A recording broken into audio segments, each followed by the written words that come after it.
Listen up, Rangers. Welcome to the Kaijus. My name's Steve. My name's Gabra. No, it's not. I wish I was as cool as Gabra was. My You name's just Arnes. need to go to the courthouse and be like, I'm changing my name. I need all the children to fear me. Oh, I don't have a middle name. I legitimately don't have a middle name. Don't condone this. Please don't condone this. All right. Arnes Gabra. Arnes Wee winner. I feel like your middle initial has to be start with an S. So my initials can be ASS, Steve? Yes. Gabra it is. Steve. Arnes Steve. Okay, so for today we decided to do a top 10. Because I've been wanting to do more top 10s of figures for a little while now. And I figured what better than doing a top 10 worst SH Monsters figures of all time. Mainly because there's been a lot of negativity coming out of the line lately. With a lot of people not being happy with Shin, even though I really liked my Shin. And then you also have, I didn't pick it up because I don't really need it, is the Ultimate Burning Godzilla. A lot of people have been having issues with that. Which kind of seems like design, like a lot of people are complaining more about design stuff. I'll get into that in a little bit. But I have seen some pretty bad looking ones, I will admit. Like goofy eyed ones and everything. So it seems like a lot of people were complaining that the line is going down. And for me, I feel like the line's always been kind of up and down. Starting from the beginning and to where it is now, it's always been hit and miss between each figures. So we decided to do a top 10 to kind of help showcase this. How I'm ranking these, I'm going to say it's a little bit like for personal preference. But for the higher end, or the worse they get, a lot of these are based mainly off of paint, design, and Accessories? So, for number 10, kind of like our little baseline. Well, there you go. My number 9 lost his mouth in the process. We have the original Godzilla figure, the Heisei Godzilla. This is the second production run version, so mine did not come with a beam effect. The first one did. So Steve, why is this number 10? Mainly, when I initially got this figure, I had bought Biolante, was my first Monsterarts I ever owned, and I wanted a Godzilla to go with it. This was the only one that she had other than Burning and the Comic-Con Exploding Godzilla at the time. So I was like, okay, cool, I'll get this one, because it'll look pretty cool standing next to Biolante. And when I got it out of the package, I always thought it was a pretty cool figure, but it didn't wow me.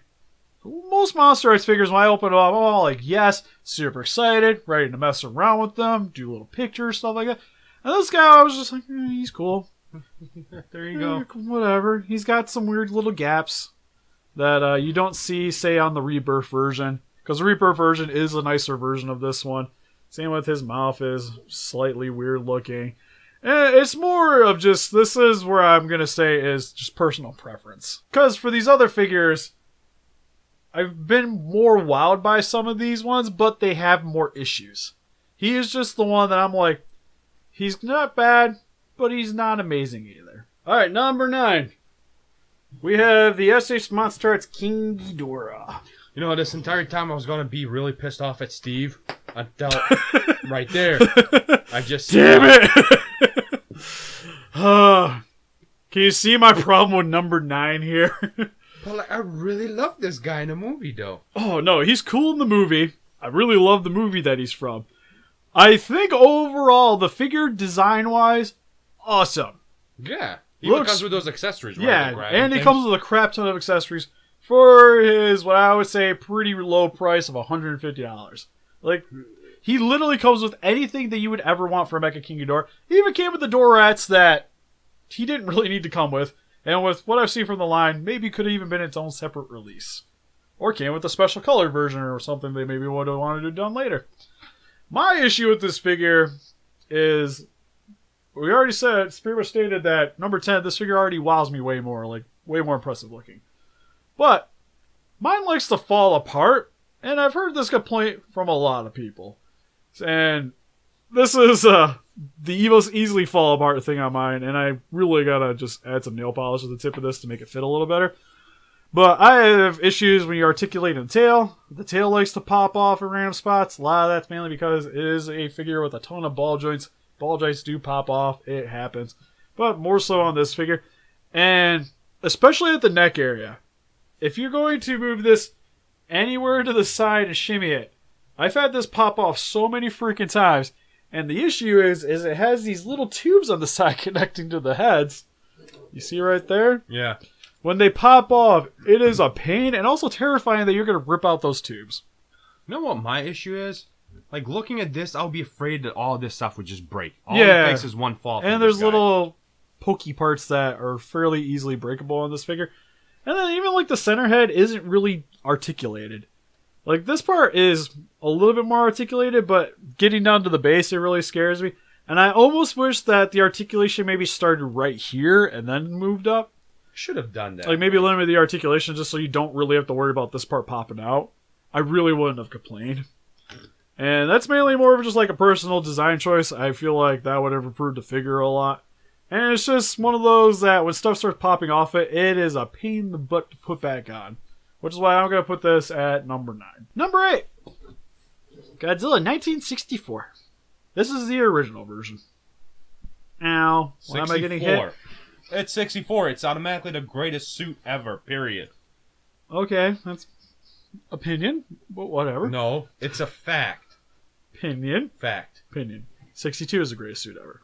Fact. Ow. But anyways, this guy was like number in my top 5 least favorite. But moving on. The reason why this guy's something bigger. I'm sorry, he's number 20.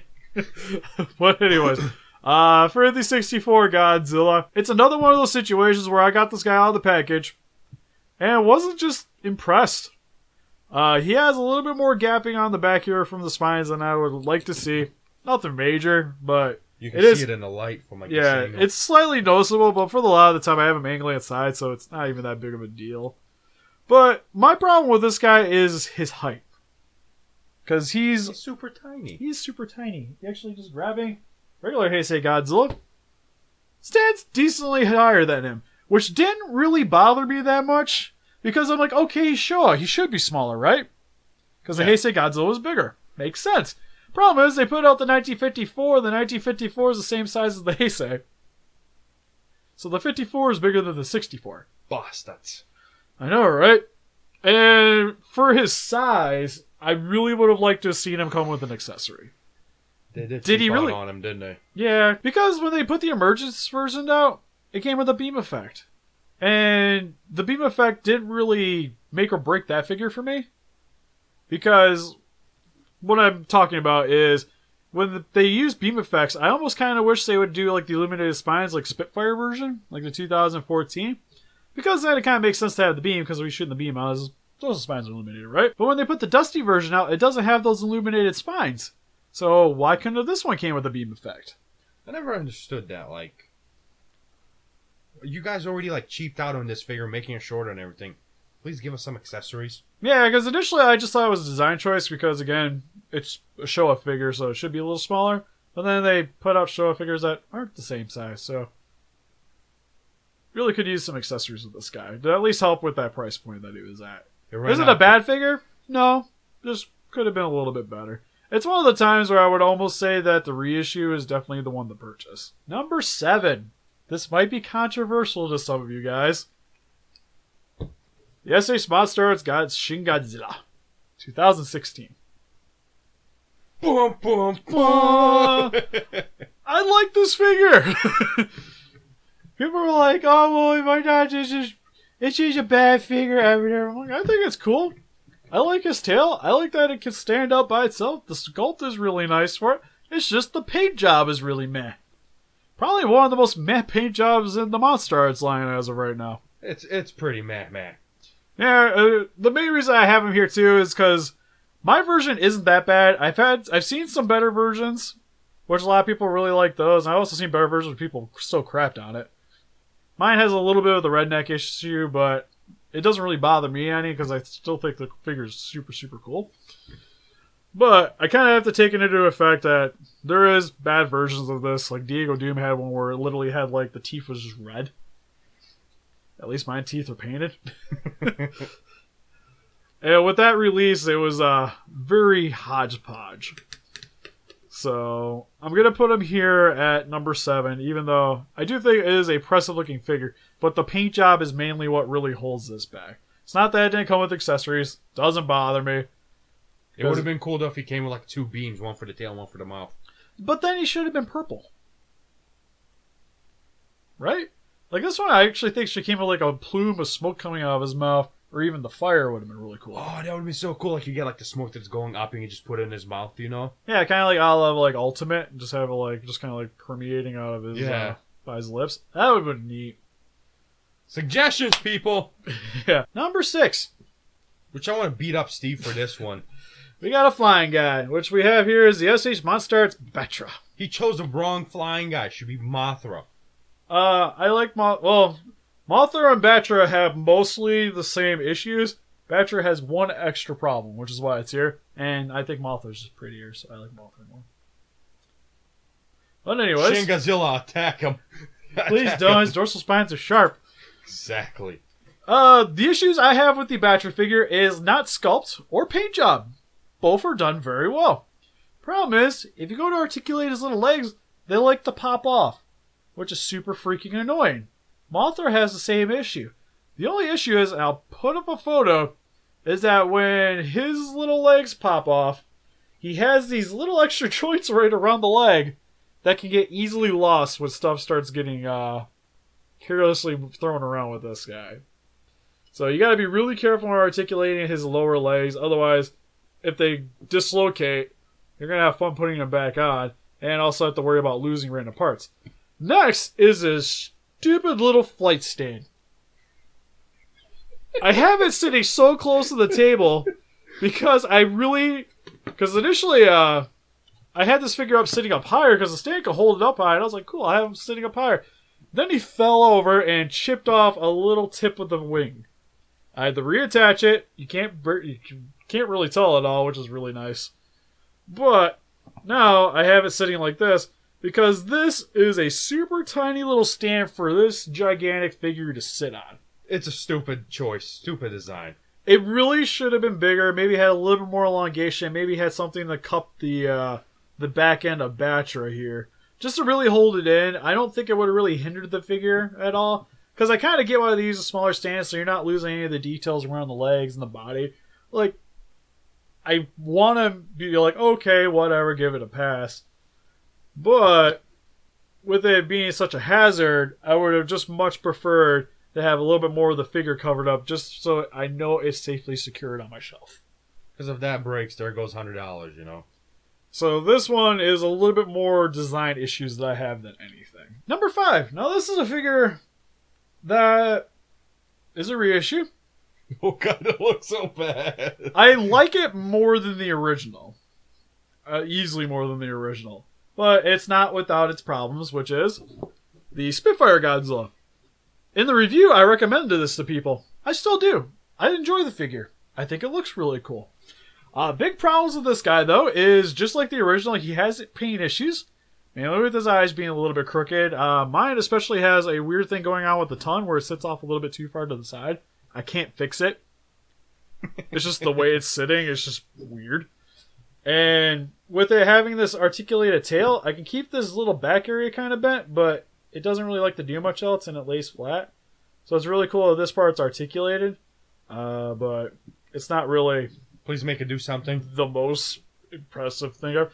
Mainly the thing that's really cool is I like the illuminated spines, which is really nice, and it came with accessories, which this version I think really needed. Well, this version needed the Spitfire. I really wish the original would have came with the head. I think would have made more sense. It would have been a really cool little accessory for that one to come with. But this one came with that one instead. So with my regular 2014, that's the one I posed with the head. But this guy, just to give some of my little issues, has some weird little gapping issues too, outside of the paint job. I love the Spitfire look, but it also looks like they just like barfed the blue on the back of them. That's why I said put it away. With the lighting on it, it looks cool because this illuminates a little bit better. And I kind of get what they were going with, is that the blue is supposed to mainly be illuminating. So it's like illuminating on his back, so you don't need the lights. But it's just kind of hodgepodged all over the place. That's a lot of it. And I'd maybe like to see a little bit more blue on the tail illuminating then. And then it's just like, mine has stupid derpy eyes. Really bad derpy eyes. So Steve, that's just a design choice, Steve. Well, I think it's a design choice for Shin, because everybody has the same freaking derpy eye. Everyone, one is straight, one is looking down. And it would be like I've seen versions of this figure with straight eyes. So it makes sense that my having derpy eyes is actually not a design choice. It's how my game. He just took one too many shots from Udo. Yes. While Shin's, when he's looking straight, if his eyes are kind of derpy, it doesn't really matter because you don't really notice. But from the side is where you kind of see where his eyes positioning is. So again, it kind of makes more sense that that's more design. Well, this guy is more just paint quality. It's weird little gapping problems when you start moving him around, and mine has kind of a fudged up face. For number 4, this one I had to think about a little bit more because this is where like my list kind of like kept getting jumbled around a little bit. I should have said kill it with fire instantly. Mine is Godzilla Jr. What is this Essay's Monsterarts? No, it's cool. I got a Godzilla Jr. figure. I appreciate this. He was my number 1 for a little bit. Because this figure is not impressive at all. No, it's got like weird little gaps on the front of its stomach. It's small. Little Godzilla's the same freaking height. The paint job's pretty cool on it. It came with some helicopters. I don't think helicopters makes it worth the price of its own freaking figure. Like, No. this is one of those ones I feel like should have came with somebody. Should have been another Godzilla figure with that. Like, this guy maybe should have came with Burning, and maybe it just been just bumped the price up on Burning a little more. That I would have been happy with. Or if he would have came with more stuff, like maybe a Destoroyah figure that he fought. Because they're both not that big. That would have been really cool. Maybe like a little accessory for Destoroyah's hand to grip around his neck or something, so he can like hold him up like he's flying around. That would have been really cool. Kind of like what they did with Fire Rodan. Just gave me more stuff to pose with my other figures. That would have made this guy really cool. Not just little helicopters.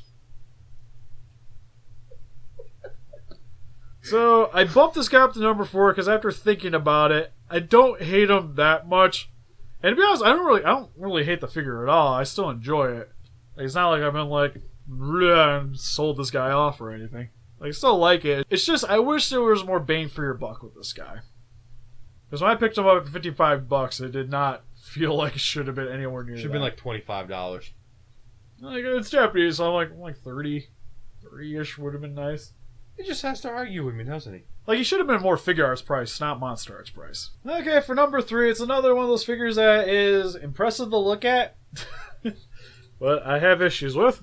It's okay, I like the Mecha But this is one of those ones that it's more the community why I'm putting this at number 3 than mine in particular. Is the original release of the SH Monsterarts King Ghidorah. King Ghidorah. Whatever. You and your American words. It's the movie I watched, I'm sorry. But for the SH Monsterarts King Ghidorah, the joints like to pop off, just like the Mecha King Ghidorah. But, high note, it's easier to put the stuff back on this guy. The main issues I have with this guy is I treat him more like a statue than I do a Monsterarts figure. He looks like a statue. Because the wings on this guy are super terrifying. Mine is sinking down a bit, but I don't like to play with it because of so many people breaking their wings on this guy because the way the joint's done. It's a horrible design choice that they did update with the special color version. Now, I actually have a broken part with this figure, but it's actually the stand I had a problem with for mine. My stand broke for this guy. The one that holds the beam effects up. And you can see with the tail here, I used this guy in a video showing you guys how to fix it.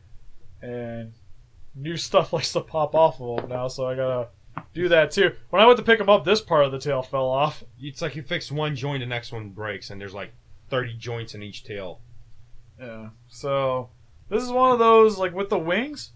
Other than when I have to put them back in the box, like I just recently moved, I shifted the wings to put them back in. That's the only time I ever touched those things. It's terrifying. It's one of the reasons why I haven't done the review, because I don't want to mess with it. I just want them to stand on my shelf and look pretty. Which isn't really why I buy Monsterarts figures. Which is why I put him at number 3, because he could almost be an X+ to me. It's kind of sad if you think about it, technically, you know. But not as bad as the other two. Oh, also, I want to bring up, too, for King Ghidorah, why it's number 3. It's the only figure that I would wholeheartedly recommend the other version of. The reissue. Because most of the other ones, like Spitfire, maybe you don't want, like, the blue illuminating bar phones back. Get the regular one. The regular one's also cheaper. You can get him for, like, less than $50 now. That guy right there? Yeah, this guy. So, I can see both sides of the argument. Same with the Dusty version. Maybe you want your Godzilla to look like he just came out of a sandbox. And you don't mind not having a beam effect.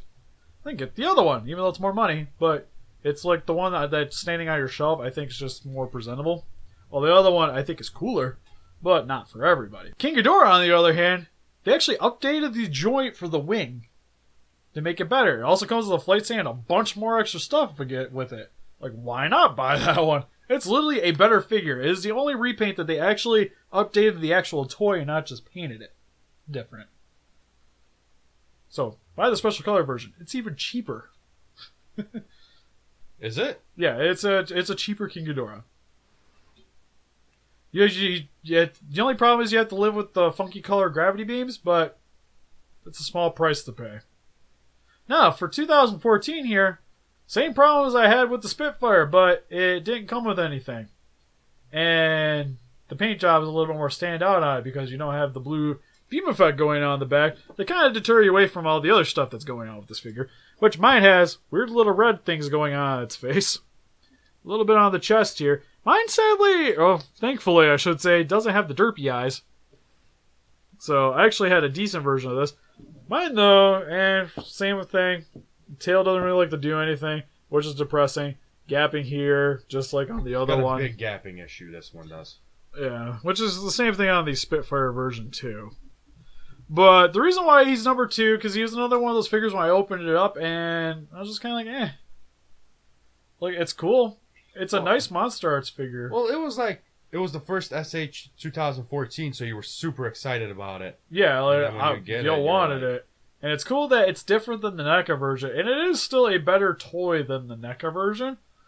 But what I like about the NECA version is it's more movie accurate. And that's what I want out of, like, my super articulated, like, as I was hoping Monsterarts did. And it's cool that they did a new sculpt. But it's not how you remember it from the movie. At all. And I feel like they could have just done the same thing NECA did, where NECA just took the movie files, made it into a figure. They could have just done the same thing and should have pumped out a figure. I think it would have been cheaper than having it sculpted. But I can understand, like, they want to do their own thing. It's just not what everybody wanted. Now, for me, I still don't mind having the figure in my collection. But if I was going to be selling off any of my Godzilla stuff, and I don't sell my Godzilla stuff off, he would actually probably be the first thing to go. Which is sad. Which is one of the reasons why I was trying to fight which one should be number 1. Because my number 1 I wouldn't sell. But it's garbage. We'll go into it in just a sec. You want to hand it over, actually? Moving you out of the way. I know some people are going to be wondering why this guy is higher on the list than Shin. Because Shin has arguably probably a worse paint job than this guy. But again, Shin is just the way more impressive looking figure. Overall, like, Shin, the sculpt is awesome and looks like the movie. Just the paint job's kind of meh. This guy still has paint job little issues, but it's just not as impressive looking of a figure. So I really gotta give it to Shin. What we have here for the number 1 worst SH Monsterarts figure of all time. Destoroyah Evolution Set. Now, people are going to be looking at me like, what the heck? It's not Shin or 2014? Like, those are, like, I don't know what everybody complains about those figures. I don't have the Ultimate Burning Godzilla. That maybe could have made the list. But from what I see, it's more design choices. Which, actually, I didn't really get into that with Shin. Because a lot of people will complain about the glossy paint job, but that's a design choice. It's not really a quality control issue. Same with what I feel like with the Ultimate. A lot of people complain that it's glossy. Well, in some images that you see of the guy, he's actually got shine to him. The actual suit, so I can understand why it's glossy. It's also nice to see it different than the original one, because it was the exact same as the original, but more stuff. Why the heck would you want to buy the original? So you change a little bit things on it to still make the original worth something, and while also giving collectors a new version of the figure in order for new collectors to be able to get it. Makes sense. That's why I actually kind of appreciate when they make like new versions. It's not quite the original, which is nice. But okay, so the reason why this is number one for me is this is the first time that I ever got a Monsterarts figure where I really feel like it really needed to come with something extra. But it did. Came with 3 of them. It came with 3 figures. And just like I've said on some of these other figures, they should have came with something. Like, it would have been nice for 64 to come with a beam effect. It didn't. Not really complaining about it, but it would have been nice to maybe see something. Same with Junior. Really should have came with something or came with somebody else. It didn't? It's okay. I'm okay with that. This one, on the other hand, really needed a flight stand. Like, I am baffled and dumbfounded that this didn't come for any way to make the flying Destoroyah. Solved your issue. Bam! Ingenuity right there, baby. I guess that's one way to do it. I use a Tamashii stand to get mine to fly, and I don't just get why... Okay, I'm gonna move this. It's gonna break it. Yeah. And I don't get why that doesn't have anything for it to sit on. Like, you can buy a Tamashii stand, but it doesn't come with anything designed to actually hold this guy up. Like, you have to teeter him on the stand and hope to God it doesn't tip. This is the only option you got other than just having it sit on the table, which, how cool is that? No, it's Every a bad flyer choice. monster has freaking display stand. Rodan came with one, Battra came with one, Mothra came with one. The original Ghidorahs don't have them, but it's fine. Like, they stand most of the time in the movie. They got legs. I don't really. That's okay. They're like, yeah, again, they have legs. Same with Destoroyah. This is just a winged flying figure. Like, it just dumbfounds me. And then, next thing that dumbfounds me, it's cool that it's articulated, but stuff likes to pop off on these guys. This one, not so much. This guy, on the other hand, I literally lost one of these little things, and I didn't realize that it popped off on one of these little legs. Ooh. And it took me about like 3 weeks to find it, but I found it. And these being articulated down here is really cool, but I don't know anybody that would really mess around with these. It's just kind of like, it's neat, but I'm just going to put them like this and call it a day. And it's okay, so this guy's got a lot of articulation, but stuff likes to pop off a lot. That's an issue, but okay, whatever. It's got ball joints. I'm okay with stuff popping off. It's a whatever. It's easier to put back on. This guy doesn't have any articulation. And I just don't understand why they couldn't give this little guy a little bit of articulation. Tail, maybe the main arm, something. Yeah, like even just those 2 things, maybe the little legs here. They gave the bottom of this thing articulated joints that don't make sense and pop off. Why not give the little arms on this guy articulated joints? I don't get it. I would throw this, but I would be super afraid of things breaking. So we're not. Steve. I don't want to get more of these. And this is one of those, like, I would love to get more of these sets because it'd be like nice little army builder kind of stuff, to especially go with the Burning Godzilla. But, oh, yeah, see? Even one of the little things already fell off again. I just noticed I didn't even see it pop off. And yeah, it's just, I have so many little issues of stuff popping off. Why isn't this guy articulated? This guy doesn't stand. Like, each one of these little figures has major issues. Not a little, major. Major. Like, this one's arguably the best one, but it just sits on your table, so okay, cool. Yay. And it was one of the ones, when I initially opened it out of the packaging, I thought it was missing a stand. Like, I thought I got gyps. I thought it was like my Gauss that didn't come with one. But no, this is what Monsterarts thought was a great idea. Like, you guys want to complain about something. This guy need to be complaining about. And which is why it's my number one I feel like this is the worst Monsterarts they've ever put out. And one thing I want to point out on this list is there's stuff from every freaking year. We got stuff within this list from literally the beginning To the end. all the way to the newest one. And this line has definitely been very up and down. So people freaking out about Tamashii right now, I really don't get it personally. Like, if anything, they should be complaining at the beginning, but everybody loved them, and they make more. They're still going to make more. And again, I love all these figures. Like, how much I bash these things, I still enjoy them. The sculpt on them looks great. They look cool staying on your shelf. It's just, for what you got, it really needed more things to go along with it. How much were they, Steve? I actually found mine on clearance. Weird, I know. I paid like $65 for these guys. How much is the regular price, though? I usually see them going for about $100. $100 for this, people. And it's usually like somewhere in the 100 range. Yeah, I have a really hard time recommending them at that price. 65, I was like, okay. I felt like I was still winning. But it's still my favorite line. I'm still going to collect it. And even with its ups and downs, I still mostly think these figures are better than most anything else we are generally getting. Yeah, because right now, at this point, you're already expecting some of them to be bad, some of them to be good, you know? Yeah, I'm not even like saying bad in like the sense of bad. It's just Design choices like that. yeah, there's like certain designs that like they could have been better. But I'm still going to be more or less happy with the figure I got. I think we're probably going to try to do a top 10 sometime in the near future. Just to kind of counteract this one and show off my favorite ones. Because again, this is my personal favorite line to collect. Next to Bandai vinyls. Those are pretty much like my little like babies. I like grabbing those whenever I can. But this is the one I like actively like when they put new stuff out. I generally grab them. But anyways, what's your guys' least favorite Monsterarts figure? Please let us know in the comment section below. And help us defeat those Kaijus by hitting that like button. Subscribe, become a ranger today, and see you guys in the next video. Bye-bye. Bye-bye.